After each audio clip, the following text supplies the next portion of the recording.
because the fees is unaffordable. Levies have been introduced that the government is not even in control of and doesn't even know. These are the challenges we face. Forget about, and we can see, we are not dumb. Tunaweza kuona clearly matamushi haya yanaelekea wapi. This kind of language where it is headed. Kusema eti kwa sababu wakati ule bei ya mafuta ilienda juu wakati Mheshimiwa Uhuru Kenyatta alikuwa rais, mbona hakukuwa na shida? Niko na jibu. Kwa sababu we were responsible leaders, sisi tuliongea na wananchi na tukawaheshimu. Kukiwa na shida na kukiwa na maneno kama hayo, tulikuwa tunaita hata private sector, Kenya Private Sector Alliance, Kenya Association of Manufacturers na wale wengine, tunaketi chini tunazungumza nao. Viongozi wa dini wote wakituitisha, tulikuwa tunafanya kikao nao, tunaongea nao na magavana na wale wengine, because democracy is government by consultation and government by consensus as you go along.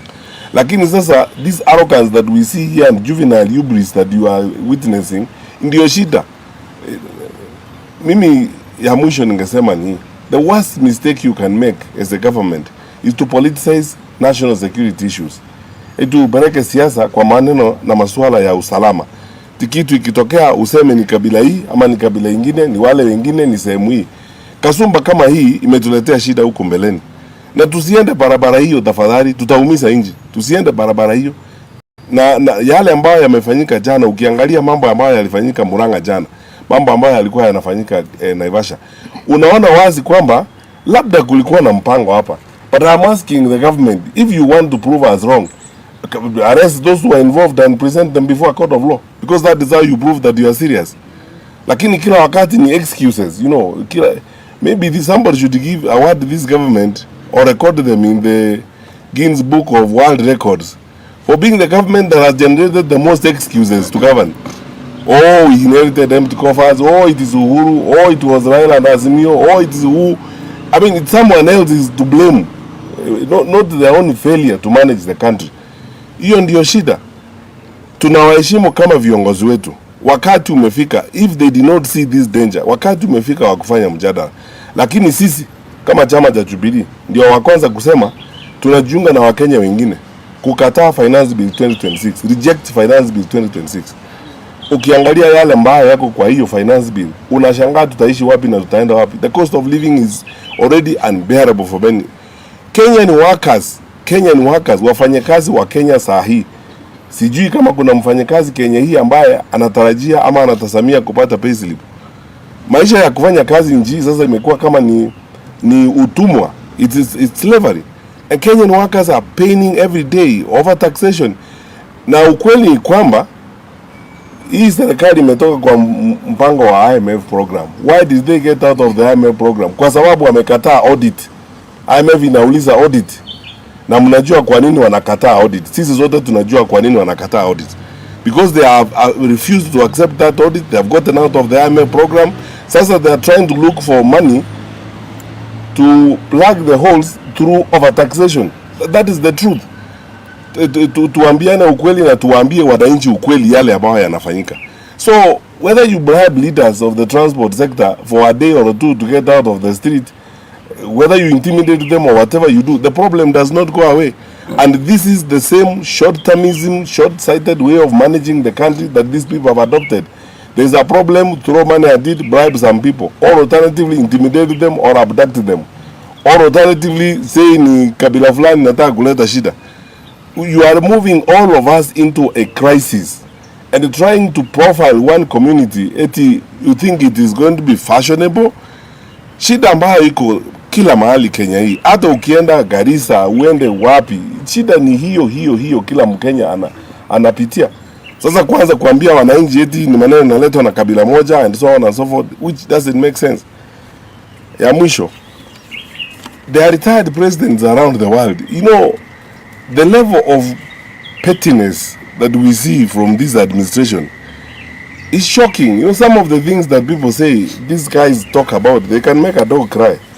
The president retired, and that's all. And serikali, unajua, if you cannot manage a retired president, honestly, what can you do? Utafanya nini? You know, managing a retired president is the easiest thing, because there is an act that says what that retired president is entitled to.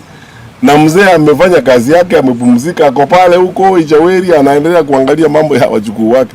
Sasa wewe kazi yako ni kila siku, even at the middle of the night you dream you having a nightmare. Unaita Uhuru Kenyatta. You are going to call your wife or your girlfriend Uhuru Kenyatta in the middle of the night. Let's be serious, people. I'm telling you, let's be serious, people. Kenya deserves better. We have been independent for the last 63 years. We are respected around the world, in the region. We are asking our leaders, we are better than that. Is why in Jubilee we are saying we are better than this. We would like to change this administration because Kenyans deserve better. Deserve better leadership. And what would we do so that I don't concentrate on negatives only? We would introduce transparency and management of the energy sector differently from what you see these days. We will not engage in conflict of interest. We will not lead a government where we ourselves are doing business in the oil sector. Because in doing that, because of conflict of interest, we will not be able to regulate and manage the sector effectively. We will give an opportunity to all Kenyans. We will be transparent about what we do and accountable about public affairs. If we spend money from the petroleum fund levy or the road maintenance levy, we will tell the public what we have done in that kind of way. And even if we don't tell the public for one reason or the other, we have parliament. Parliament is the representative of the people. Elected members of parliament ought to be told and ought to be explained to everything that is happening by government. Sasa, if they don't trust the rest of us, even with the so-called G2G, why don't they take it to parliament? Our representatives are in parliament. I will be very happy and satisfied myself if members of parliament were taken through all this and all this information was given to members of parliament. Sasa hii ukora unaendelea hapa ya kuibia nchi ndio imetuleta mahali tumefika. Na wananchi wakiuliza maswali ni kupiga nduru Uhuru Kenyatta. Sasa Uhuru Kenyatta ni chorus to explain everything, including your incapacity to deal with things. Finally, the level of insecurity in this country is going out of hand. On this particular one, I am doing because I have an individual and personal responsibility as a former Minister of Interior. The level of insecurity in our country is going out of hand. In rural parts of this country, challenges like livestock theft and so on are on the rise. Homicide cases, cases of rape and the murder of women, femicide is becoming a crisis now in the country. You have noticed in the recent weeks what has happened. Young children raped, killed, and so on and so forth. Please, take charge. You have the law, you have the instruments. Take charge. And as you take charge, come out and engage candidly and listen to the people of Kenya. I respect and I believe everyone should respect our religious leaders. They have almost shouted themselves hoarse addressing this administration. The Conference of Catholic Bishops, the PCA leaders, the NCCK, everyone. Please listen to those men and women of God. And government should listen. But for now, we will all be holding now public engagements ourselves as we go along with our members, discussing Finance Bill 2026. Our honest view is that it should be rejected because of its draconian and punitive taxation measures that will hurt everybody in the country. Thank you. Questions? Yeah, they don't have questions. They are very happy with what we have said and they are satisfied.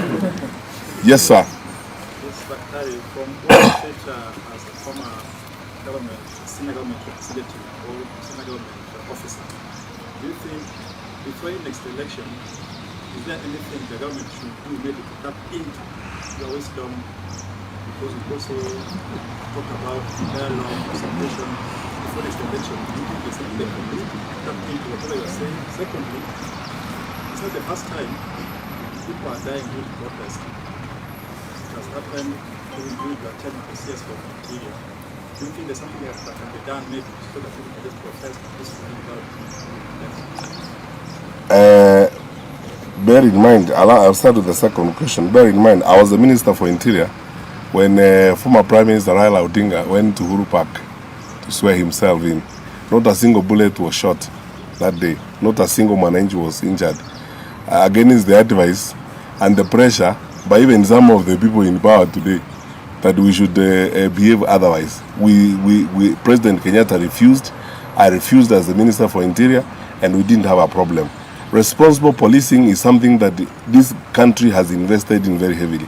I mean, we have, some of you may not know, we have a security compact with the several countries. Security compact is mainly a training and support program with the several governments that support our security sector in terms of training, riot control, crowd management, and so on and so forth. Responsible policing is something that we have worked on since almost independence, even before I became Minister for Interior myself. This has been going on. And there is also regulations called standing orders on how police are supposed to conduct their affairs. In most cases, to be honest with you, for the entire time I was there, and I've noticed the police try the best they can to respect those standing orders. The difference, I think, here is, as I said, the politicization of the security responsibilities. Somebody somewhere in this whole arrangement is supporting the deployment of goons and criminals side by side with what the police are doing. And in that process, people get injured. In some cases where the police may be blamed, it's probably these goons and these thugs, some of them supported by leaders, others who brag very openly, and so on and so forth. So that's why I've said several times, and I would like to say again, I know most of our leaders in the security sector. Many of them are actually serious people. They are honest, serious people. They are good officers. They need to be allowed, they need to be given an opportunity to do their work without undue political pressure. When you hear these kind of political statements that are being made, irresponsible, reckless political statements being made, they are meant to intimidate and sometimes push the security sector in a particular direction. If the police were left to act objectively, their leaders were given the way they need to act, some of the issues we are dealing with will not happen. But when mistakes happen and when challenges happen, such as people die and force is used disproportionately, the law is very clear. Investigations ought to be done. Those who are involved are brought to book, because we are a rule of law country. There are our officers who were involved when I was minister myself in some cases. In some other cases, investigations have been done and the process of prosecution is going on. In some cases, even punishment has already happened. We have no security anywhere else except in the law. All of us, because you see, we can't all be ministers, we can't all be police officers. Today it's me, tomorrow it's you. We are all equal before the law, and we will be protected by the law. We say, let's follow the law. That's what we're asking our colleagues to do. As for whether or not there's any wisdom I have, the wisdom I have is to ask them to leave. Because the level of damage they have done to the country is irredeemable. And more painful, especially because I know and I understand the capacity of our country. I know what my country can do. I know what the people in this country can do. I've worked with so many public servants. I know what some of these senior public servants can do in an environment where they are given proper political support and there is will to do good. But right now, I've never seen, for the time that I have been paying attention, I never knew a time when there was such resentment even within the security sector teams themselves. And how do we know, ordinary citizens? Because now they are talking about it. Even politicization of deployment. People are lined up, in X number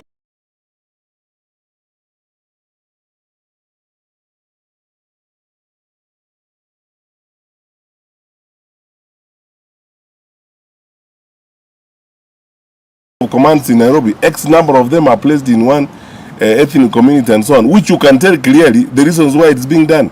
So they are not happy themselves, we are not happy, and that's why we think the best they could do to this country is to do a decent thing, and they know what the decent thing is. Yes, sir. You say that they should listen to the religious leaders, but more often you see when the religious leaders speak, there's a section of religious leaders, they say yes, so also listen to the religious leaders, because there's a trend on our country to divide and rule. Suddenly, places already needs another section of religious leaders, says all religious leaders, and in fact, in most cases, we have seen even some religious leaders being told you did not came out and say this was the rule was in the government. So there's also blame them, even with the same religious leaders, and divide them. So what's your message to the religious leaders so that we have a country where religious leaders can speak in one voice? Listen to Kenyans, whether they are religious leaders, academics, civil society leaders, Mama Mboga group leaders, listen to the people of Kenya. That's all we are saying. And when you listen to them, we are a democracy. People have a right to express themselves how they please. But when people ask questions again and again of a government, it's only logical that that government at least pays attention to the questions and the issues that are being asked and avoids deflection, deflecting or trying to take away the attention from the issues to irrelevant tribal issues and dragging in the retired president and his family in cases where, honestly speaking, he is absolutely innocent. Final one, because we said 3. Okay. Yes, sir. Thank you so much, sir. Just two from me. First of all, your take as a party regarding the strike, the fuel strike that was called off, but actually was suspended for 7 days by a section of the Transport Sector Alliance, the way they call themselves. Do you think they represented the cause for many Kenyans who, are suffering and looking up to them? That is my first question. And then the second question would be in regards to the demands you have made as a party if they are not met in terms of disclosure of the fuel pricing formula and also more explanation regarding the alleged securitization of the fuel levy. If these demands are not met, what will be your next action? Well, first, when we make these demands as a party or when we ask these questions as a party, we also know that we are members in Parliament and members in the Senate. We'll do the best we can. We are a rule of law party, first of all. We truly believe that we should act and transact strictly according to the rule of law. So when we make these demands and ask questions about these disclosures, it is because we intend that is the way public debate should go on these issues. And it's upon government to decide whether they are going to be responsible enough and accede to these demands or raise these issues, because we're asking very basically for accountability. It's very basic accountability. I would not think twice about these issues because they're straightforward matters. And we'll continue ventilating through the institutions that exist. We also I don't believe and we don't think it's the right thing to operate the way you want to propose. We make these demands or else, and so on. We are a democracy. We have a point at which we are going to act, and that is at the ballot. We are asking these accountability questions on and on again, and we hope the government will be accountable enough and do what needs to be done. On the question of the strike, we supported the strike, and that's why we even rescheduled a meeting we had in Kiambu. Our party leader decided, let's stand with all Kenyans on this matter. We support any action that presses the government to do the right thing, and the strike was action by the public to press the government to act responsibly on the issue of pricing of fuel. Now, the leaders of the transport sector said they gave them 7 days. We wait and see. But for us and through the members of parliament we are going to continue communicating that a lot needs to be done. Maybe the funds in that petroleum development levy fund should be availed to the market to stabilize the situation and reduce the pressure on the ordinary consumers. But there isn't much there anyway, to be honest with you. That's why I said the other day, I think we are in a crisis. There isn't much money there. Even if whatever is there was put out, it will not cushion us for long. And this is as a result of the decisions we have made. We may be having a crisis in the Middle East right now, but largely the current situation is as a result of long-term corrupt actions that we have taken, and they are going to bite us. So even if they went that direction, I don't think they will be able to cushion us for long. So the actual solution is to address the corruption, the conflict of interest, and what has finally brought us to this point. Thank you. Okay, sorry. This good man is going to, they will speak in another language to another audience, together with Angel Imbuti. Thank you. I wanted to address this on Gikuyu. Perhaps if you can, those who are not, we'll have two languages, the Ekegusi led by the chairman, and then the Kikuyu to close the conference today. So I propose we begin with the chairman so that he can speak to Abagusi people. Do we have a Keusia? No, we don't have. Start. Oh, okay. Kikuyu. Watu ya mulima, okay. Asanteni sana. Ngwendaga kuga tugucemanitie muthenya wa umuthi ta kiama kia Jubilee Party gitogoretio ni murwiriri wa gite gia president Fred Okengo Matiang'i muthenya wa umuthi. Twina maundu meri peke yake. No tutana moiga wa mbere no twende gucakaya na family iria ciratigirwo ni endwa ao aria marorageirwo barabara muthenya wa ira na muthenya wa ira largely Monday na Tuesday. Kuri andu mararathirwo ni borithi na ni kuri andu marahurirwo ni mikora ironeka ta iraruta wira na borithi na marakua. Family iria citigitwo ni endwa ao kiama kia Jubilee kiria gitongoragio ni Uhuru wa Kenyatta no kiende gucakaya ni inyuĩ muno. Wa keri no twende kuga mundu wothe uroire ndotono, mundu wothe uroire miti arahura biashara ciene. Kiama kia Jubilee no kiende gwitigithania na mikora ya muthemba tocio na tuhoe thirikari inyite mundu wothe urathukangirie indo ciene ira, kana ni gucina ngari, kana ni kuhura nduka, kana ni kugutha ibeti cia tumia, kana ni gutengeria andu makimahuraga. Mikora yo yothe thirikari yonanie wendi wayo hari uigiririki wa security niguo manyite meitu iyo indo cia andu cirangagirwo. Wira munene wa thirikari kana muthamaki akinywa muma anyuaga ni undu wa kurangira mioyo na indo. Mioyo ni rorire na indo ni rorire. Koguo ta kiama kia Jubilee turetia uhoro wa kunyitwo na ihenya muno kwa mikora iyo. Na andu aria marathukiria indo ciao ta supermarket ikuria gwitu andu metagwo Maguna na andu aria angi othe Nyeri na Kukunge na Ikuru na Ivasha macokerio indo ciao, indo cia aria angi cicokagio cigicokio. Uguo ni tukwendaga kuga guta kiama kia Jubilee. Wa keri tugucemanitie haha tondu Uhuru wa Kenyatta ni atuikite ngunia ya kuhuragwo ni mundu wothe waigua tagandite maguru. Ni tukwenda kurugama na murugamo umwe ta kiama kiria atongoragia gukuma minister wa ugitiri wa thiini na kunyararithia miario ya mwandiki munene wa kiama kia UDA Hassan Omar. Tumere miario muraririe ti miario migima, miario muraririe ni miario itari na kiene na ni kurira murorira wira uria uri wanyu o to uria kwiragwo nyaga iria yonire githaka gikihia na handu ha kura kana ihorie mwaki yaubikire kiongo kiayo muthanga-ini. Iyo yari nyaga ngigu muno, ndagika 5-10 cigithira yahite na igatuika nyama ya hihio kuri hiti cia githaka. Thina uria wina bururi wa Kenya ndagika ino makiria muno uria urehetwo ni tondu wa wagi wa wira wa andu aria nini. Thina uria wina guo Kenya ino ni tondu urehetwo makiria muno ni undu wa petrol kuhaica maguta na dithru. Maundu mau mothe ni maundu mangiariririo, maundu mau mothe ni maundu mangikwo undu mathire no handu ha gwika uria kwagiriire.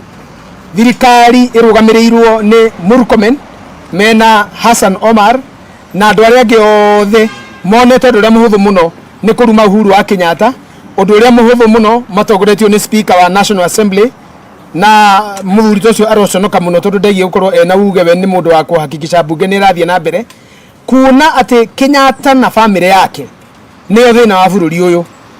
Ucio ni kwaga ucio ni urimu muingi muno na ni kwaga uigiririki na njira yagiriire. Tungienda kurugama na Uhuru wa Kenyatta na family yake, tungienda kurugama nake ta muthamaki wa nathana bururi uyu, na ni ngoretwo ngiuga mutigage gwiciria Uhuru ndari andu ao, mutigage gwiciria Uhuru ndari andu ake, mutigage gwiciria Uhuru ndari kwao. Inyuĩ mutuite Uhuru ni ikonia ria kuhuraga na guikaikagia o mundu ethwa ni Uhuru, o mundu ariyo ni nda ni Uhuru, o mundu ariyo ni magego ni Uhuru, o mundu aremwo ni guthie kuria guthiaga make marema ni Uhuru. Ni twamukania na tondu mundu akanagio aga kuigua akona nganga mbute, tutikwenda kuigua Uhuru Kenyatta akigwetanio na thina uria wi guku bururi-ini kwambiriria umuthi.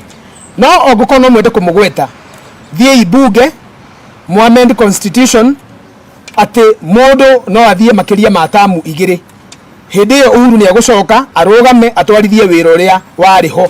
Wako ni murenda Uhuru atirege kigwetwo thondeka igatiba acoke arugame ringi, tumuthure Akenya mamunyoteire ta mai weru-ini tumucokerie thamaki oko ni mwenda gutire mukimugwetaga oko gutingihotekeka rutai Uhuru kanwa-ini kanyu eheriai Uhuru meciria-ini manyu rekei muthuri mwega ahuruke na tucucu na tucukuru na tuguka twake magithaka mbiriguri kana mitengeranio tiganai nake rekei arute wira uria wake arutire wira wake akineana bururi uyu na ruhiu rwa uthamaki na thayu na muthenya wa kuneana ruhiu rwa thamaki arumirwo ta mwana agicinirwo mbere ya thi yothe muthuri mwega hakuheite maithori na riria arikia wira wake na thie no muramu mathutha mayangai mume thutha ringi inyue uguo niguo ngumwira mumume thutha ringi ni mugutukora irima riu muramuthogotha wa keri na niguo wa muico no twende kuria thirikari ino urie niki kiratuma Ethiopia na ni bururi utari na iria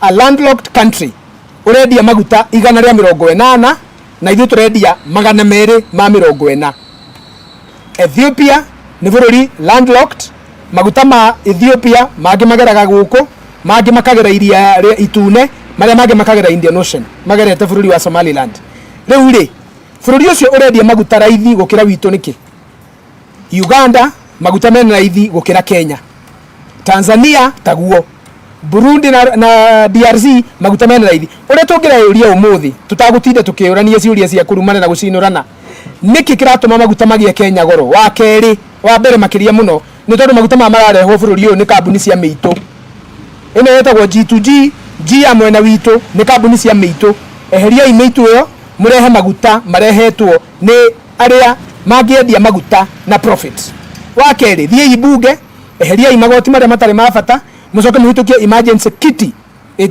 itagwo subsidy fund ya gukushon Kenya mieri 5 bilioni 100 sikio mieri 5 twendegerie maguta 150 160 na twathie muno mugitwenderia 170 tukugura turute wira tigai kuherithia muingi thirikari iguai makaya mao na mutige gwetha gwa kurira gutiri kundu mungiurira ni mwathurirwo na tondu Ngai ni amuteithĩtie mutigetie mieri 13 muri preso ni Matiang'i na ithui mieri 3 umai na thayu niguo tutikana mume thutha ino 13 thondekai maundu rekei andu maria na manyue rekei ugitiri ukorwo ho rekei ng'ombe citige kuiywo rekei barabara cigie na ugitiri na rekei ciana ithome githomo kihuthe muira muinuke tondu kuinuka ni mukuinuka no mukainuka atia tungenda mukainuka na thayu tutikanathiranire na inyue tunengere bururi uyu mundu uria ungiuhota witagwo Fredo Keng'wa Matiang'i na kiama kiria gigukorwo gigiathana gikorwo gi kiama kia Jubilee Party. Asanteni sana. Muthuri agweta kaundu ni MCA wa Uhuru wa Kenyatta kuria Ng'enda Ward Icaweri. Thank you muno Deputy Secretary General. Ngoda kuga mugikuyu ugire gutire kindu kiega kiumaga kiumaga hega atongoria aya aikero cia iguru cia thirikari ino eke mekarange na maguta mao tondu ni undu wa kieha muno ati wonereria mutongoria kamera teno no kara kuoya ambiririe kwaria uhoro wa mugathe Uhuru Muigai wa Kenyatta uhoro uria turakoretwo nao wa andu kugoma ni uhoro wigie maguta na ni mowi o nio marenga maguta na kindu etagwo road maintenance levy fund mbeca icio ciagirwo gukorwo ciuka county government tuthondeke bara citu cia kuingira kuria matura-ini kuma tuke bunge ithui amwe itu tuonete mbeca icio orita rimwe iguru wa guku ha Kiambu no igana milioni 1 tuonete peke yake twathie kuria gicagi turorio bara tugathondeka ri riu ni igutha nene muno he mundu wa kawaida ni matige gutuhenia to ni twi mbeca icio na mongerera mathia kurutithia mbeca icio wira ungi undu wa keri mbeca cia thibitari ni mararega kuhe thibitari matirenda kuria thibitari citu riu mundu ahota kuumira gicagi to bara ni githukire mabatienda gutuhe mbeca tuthondeke bara akinya thibitari gutire na dawa to ni moi ni maregete na mbeca icio o uguo twauga haha tutige kuona ati mutongoria wa gikero kia iguru muno okira rucini no kwaria cia Uhuru waini no Uhuru akoma kiroto no Uhuru reke marote no ni maramenya kaida kao ndigokite ithuĩ tutikorwo horo wa thirikari tondu warota horo wa thirikari ino no haguke no kue. Asanteni sana. Asanteni sana.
guy next to you will decide.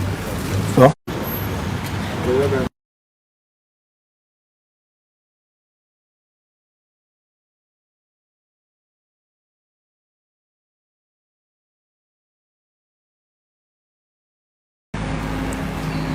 We have a problem, and the chief executive of the country flies out instead of dealing with the domestic issues which are pressing to every Kenyan. The strike that just ended has not only exposed the problems facing the country, but have actually shown a government that is inept, that's unable to govern, that is actually punishing the Kenyan citizens in all the affairs of their lives. And I think, as a party, we'd like to ask a few pertinent questions. What has our party leader, Honorable Uhuru Kenyatta, to do with what's going on in this country? Yesterday, we saw a cabinet secretary attack the former head of state who ruled this country for 10 years, who ensured that the economy was running well, who ensured that there was peace, and who ensured that every Kenyan felt that this country belonged to him or her. What has he done to be castigated day and night? We are asking this government to let Uhuru Kenyatta be. He gave them a country that was running, that was peaceful, and that was actually a paragon or a powerhouse in East Africa. We have also seen a terrible and frightening issue occurring, dividing Kenyans on ethnic lines, creating that very dangerous excuse of actually making one community the scapegoat of anything or everything that's happening now. We are saying, as Kenyans and as a party, we will not accept that. We have been there before. It almost destroyed this country, and we cannot let this country be destroyed again. We are calling on all Kenyans of goodwill to stand as one, because each and every Kenyan is suffering today. When it comes to transport problems, when it comes to school problems, when it comes to health problems, all Kenyans are suffering equally. I'm from Rift Valley, and we are suffering as any other Kenyan. It's very important for the Kenyan people to ask a few questions, and I'll go ahead to say or ask those questions. Let us be very clear. The rising cost of fuel in Kenya is not primarily driven by global conflicts such as the Iran situation. Then that narrative is convenient but is misleading. The truth which this government must come clean about is that critical levies, particularly the road maintenance levy, have been securitized. These funds, which were intended to maintain our roads and infrastructure, have instead been used to secure opaque and unexplained loans. Kenyans deserve full disclosure, and we want to know how much has been borrowed, under what terms, and at what cost to the taxpayer. We also want to ask further, why has the World Bank reportedly scaled back lending to Kenya? What does this signal about our fiscal credibility? Is this connected to Kenya's declining credit standing in the global financial markets? These are not abstract concerns. They directly affect the cost of living and the value of our currency, as well as the future of our economy. And we demand the following answers from the UDA government. We demand the immediate and full disclosure on the fuel pricing formula, including all levies and their utilization. We demand for a transparent account of the securitization of the road maintenance levy and all associated borrowing. We also demand the urgent recall of Parliament from recess to address the economic crisis and provide relief measures to Kenyans. We also demand for a comprehensive statement from the government on the rising insecurity across multiple regions of this country. We also demand an end to ethnic mobilization and divisive rhetoric that threaten national cohesion. We also demand the immediate address of the perpetual grabbing of both public and private land by individuals in this government. We also demand that the corruption that has permeated all levels of this government be addressed immediately and all culprits be arrested. We have seen many members of this government who are paupers the other day become billionaires overnight and did not even hide it. And it lowly stand by them. And as a country, we must stand as one and say we do not want this kind of mismanagement of not only our resources but the lives of our people. Thank you very much. So I'd like to call upon the young man here to say something.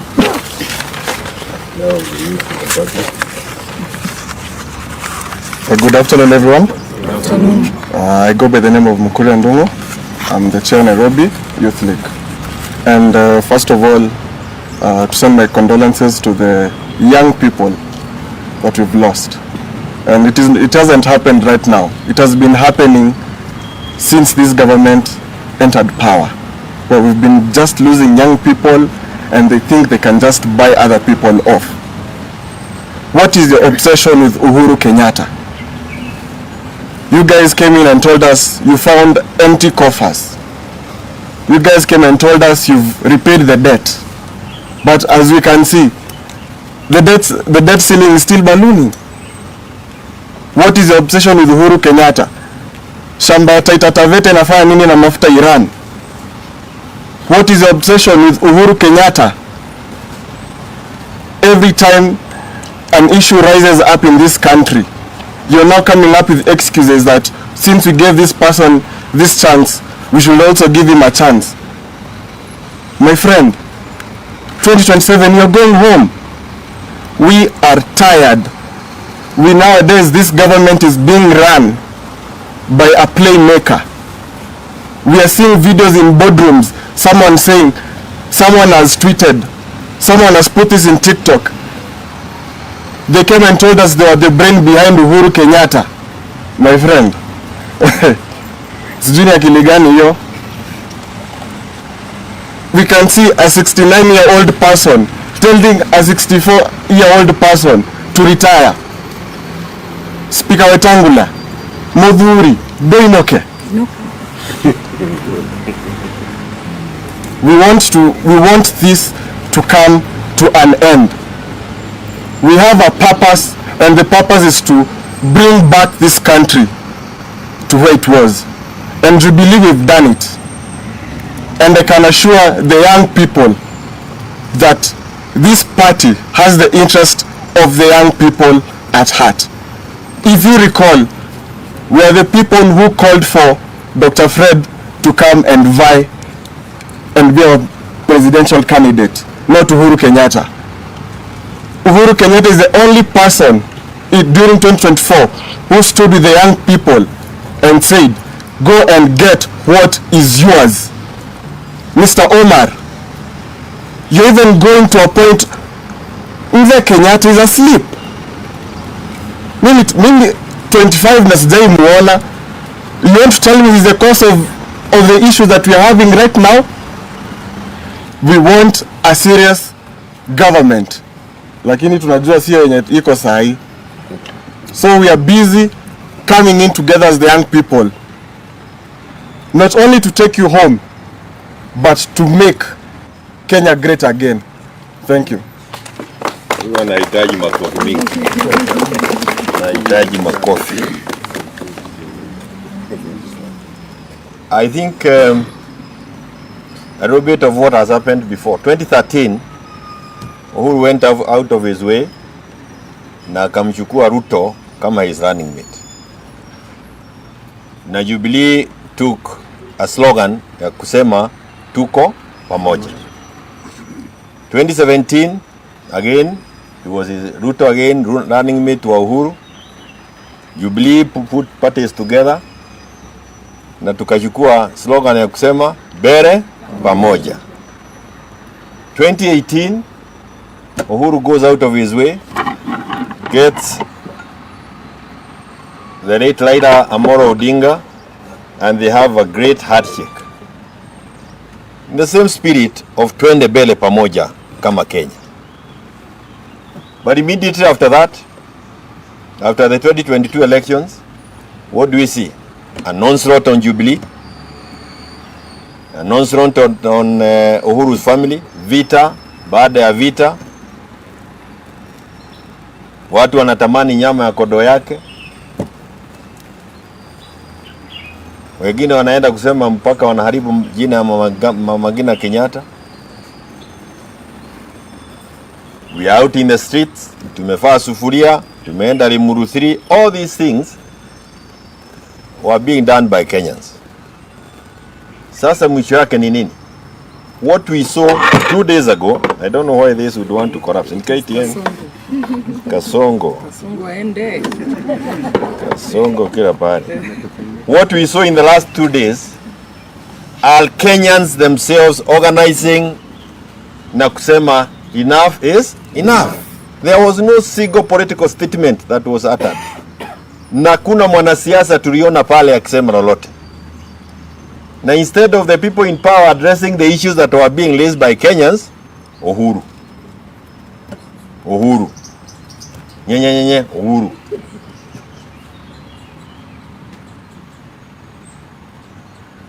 What I think we should be looking forward to is an exit plan kutoka kwa William Samoei Ruto.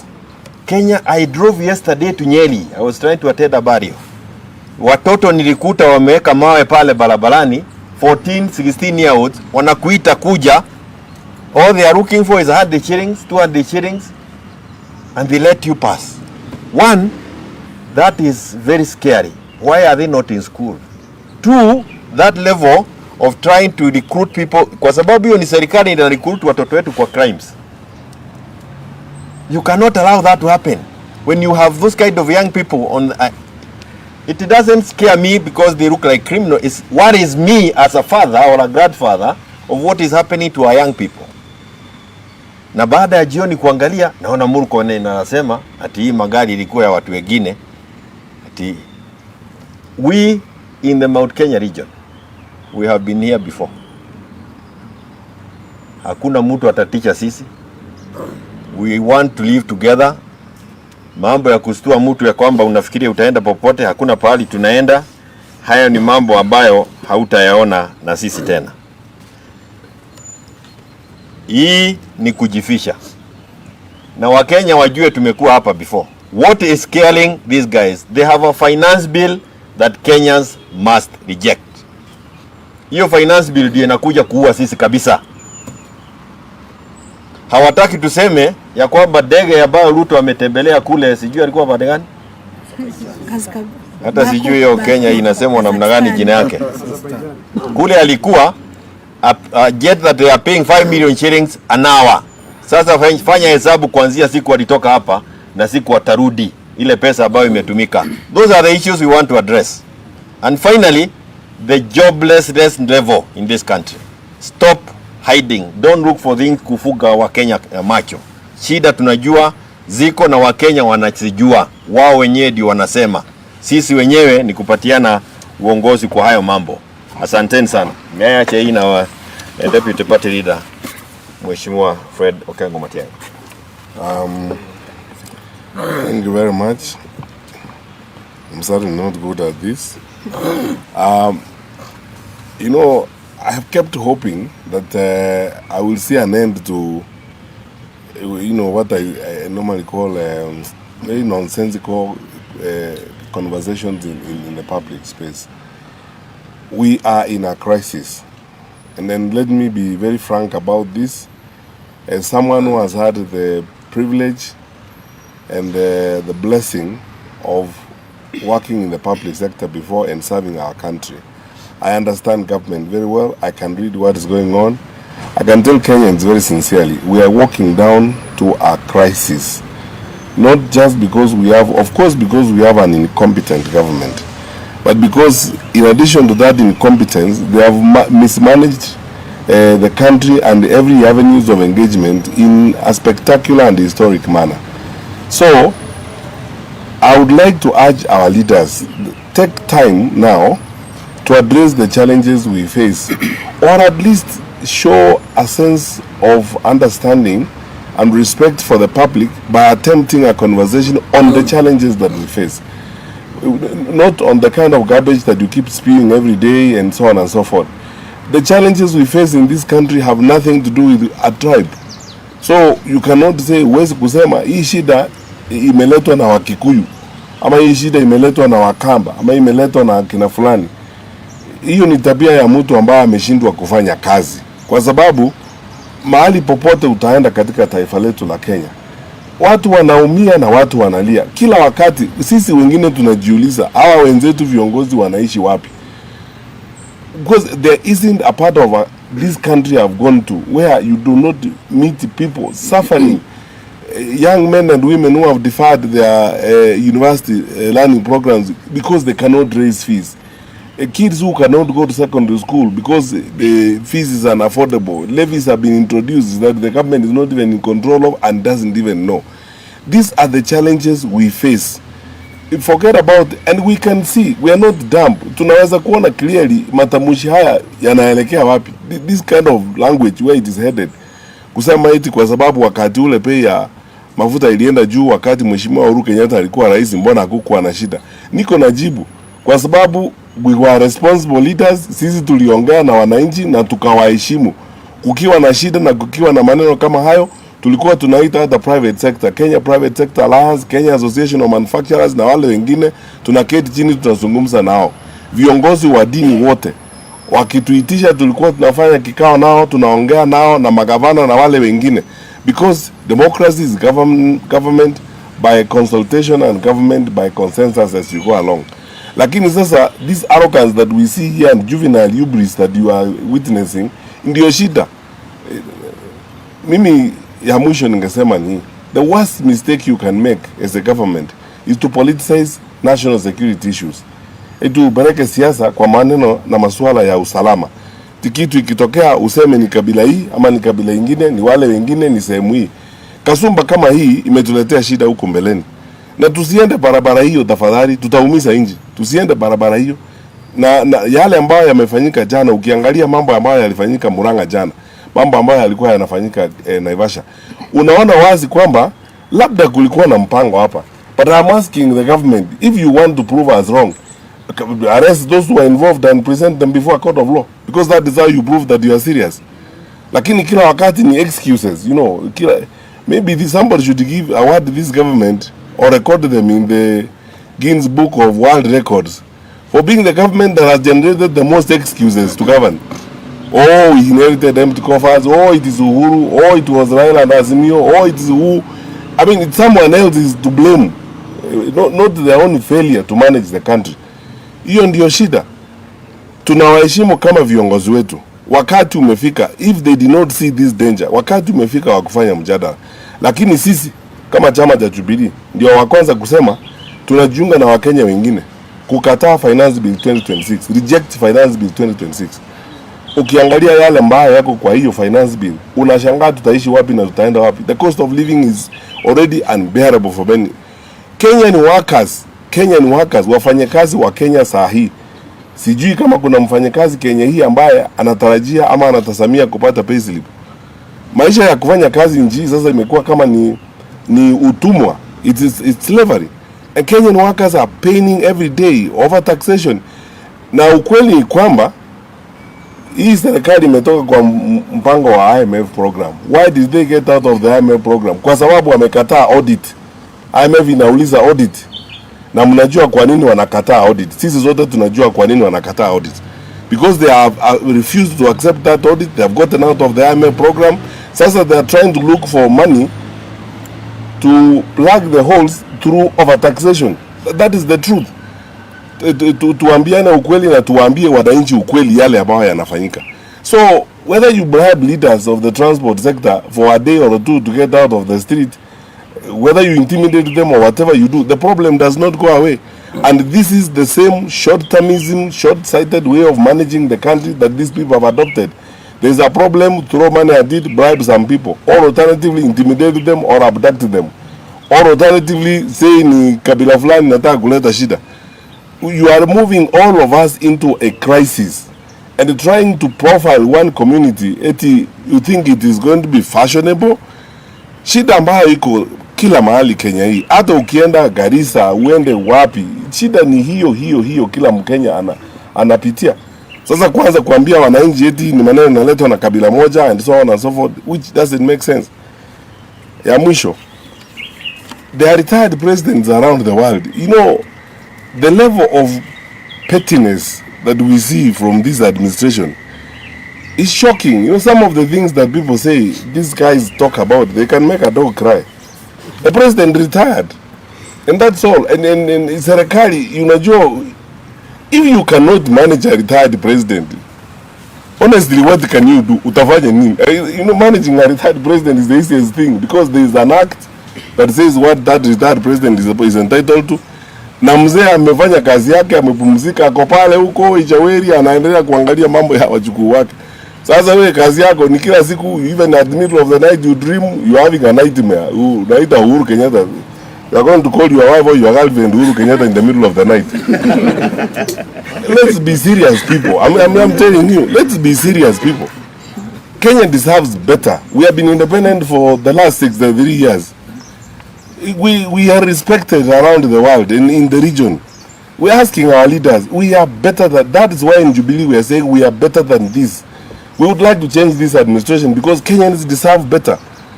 Deserve better leadership. And what would we do so that I don't concentrate on negatives only? We would introduce transparency and management of the energy sector differently from what you see these days. We will not engage in conflict of interest. We will not lead a government where we ourselves are doing business in the oil sector. Because in doing that, because of conflict of interest, we will not be able to regulate and manage the sector effectively. We will give an opportunity to all Kenyans. We will be transparent about what we do and accountable about public affairs. If we spend money from the petroleum fund levy or the road maintenance levy, we will tell the public what we have done in that kind of way. And even if we don't tell the public for one reason or the other, we have parliament. Parliament is the representative of the people. Elected members of parliament ought to be told and ought to be explained to everything that is happening by government. Sasa, if they don't trust the rest of us, even with the so-called G2G, why don't they take it to parliament? Our representatives are in parliament. I will be very happy and satisfied myself if members of parliament were taken through all this and all this information was given to members of parliament. Sasa hii ukora unaendelea hapa ya kuibia nchi ndio imetuleta mahali tumefika. Na wananchi wakiuliza maswali ni kupiga nduru Uhuru Kenyatta. Sasa Uhuru Kenyatta ni chorus to explain everything including your incapacity to deal with things. Finally,